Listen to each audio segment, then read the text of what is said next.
The Town Mouse and the Country Mouse, an Aesop's Fable. A town mouse once visited a relative who lived in the country.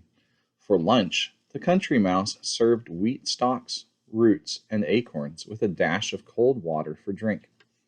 The town mouse ate very sparingly, nibbling a little of this and a little of that, and by her manner making it very plain that she ate the simple food only to be polite.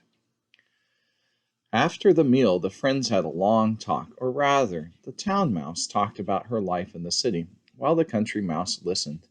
They then went to bed in a cozy nest in the hedgerow, and slept in quiet and comfort until the morning.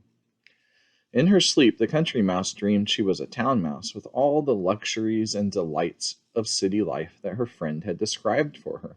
So, the next day, when the town mouse asked the country mouse to go home with her to the city, she gladly said yes. When they reached the mansion in which the town mouse lived, they found on the table in the dining room the leavings of a very fine banquet. There were sweetmeats and jellies, pastries, delicious cheeses, indeed, the most tempting foods that a mouse can imagine. But just as the country mouse was about to nibble a dainty bit of pastry, she heard a cat mew loudly and scratched at the door. In great fear that the mice oh, in great fear the mice scurried to a hiding place, where they lay quite still for a long time, hardly daring to breathe.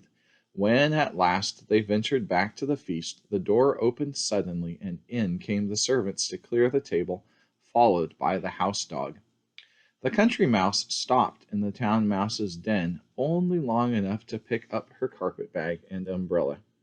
"You may have luxuries and dainties that I have not," she said as she hurried away, "but I prefer my plain food and simple life in the country, with the peace and security that go with it."